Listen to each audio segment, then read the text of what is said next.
ஆண்டவரால் ஆசீர்வதிக்கப்பட்ட அருமையான தேவ ஜனங்களே, இன்று நாம் வாசிக்கக்கூடிய தலைப்பு என்னவென்றால் லிப்டை சரி செய்தல்.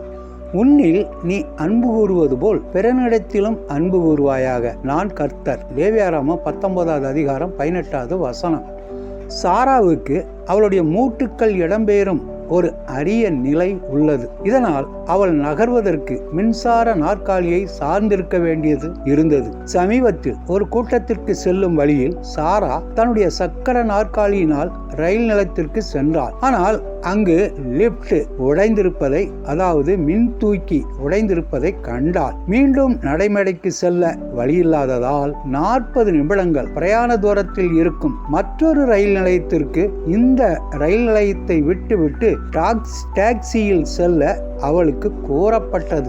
டாக்ஸி அழைக்கப்பட்டது, ஆனால் அது வரவில்லை. சாரா பயணப்படுவதை விட்டுவிட்டு வீட்டிற்கு சென்று விட்டாள். துரதிர்ஷ்டவசமாக சாராவுக்கு இது வழக்கமாக நிகழக்கூடிய ஒன்றாகவே இருந்தது. உடைந்த லிப்டுகள் அவள் ரயில் ஏற தடையாய் இருந்தது. மறக்கப்பட்ட வளைவுகளால் அவள் ரயிலில் இருந்து கீழே இறங்க முடியாமல் போய்விடுகிறது. சில நேரங்களில் சாராவுக்கு உதவி தேவைப்படுவதால் ரயில்வே ஊழியர்களுக்கு அவள் ஒரு தொல்லையாகவே இருந்து விடுகிறாள். அநேக நேரங்களில் அவளுக்கு அழுகையே வந்துவிடும் போல் இருந்தது.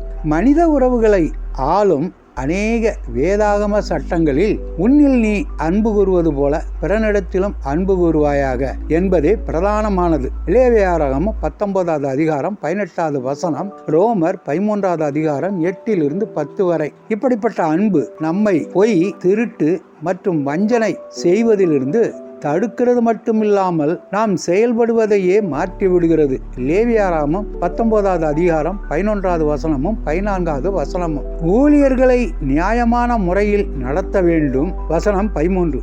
ஏழைகளுக்கு தாராளமாக கொடுக்க வேண்டும், வசனம் 9ம் 10ம். சாராவின் விஷயத்தில் லிப்டை சரி செய்து வளைவுகளை வெளியே இழுத்து விடுபவர்கள் பொருத்தமற்ற வேலையை செய்யவில்லை, மாறாக மற்றவர்களுக்கு முக்கியமான சேவை செய்கின்றார்கள். வேலையை ஊதியத்திற்காகவோ அல்லது தனிப்பட்ட ஆதாயத்திற்காகவோ செய்வதாக கருதினால் மற்றவர்கள் எரிச்சலூட்டுவதாகவே நினைப்போம். நம்முடைய வேலைகளை அன்பு செலுத்துவதற்கான வாய்ப்பாக கருதினால் நம்முடைய அன்றாட பணிகள் புனித நிறுவனமாக மாறிவிடும். கூறினவர் செரிடன் வாய்சி. கூடுதல் உதவி தேவைப்படும் ஒருவரிடம் கோபப்படலாம் ஏன் நினைக்கின்றீர்கள்?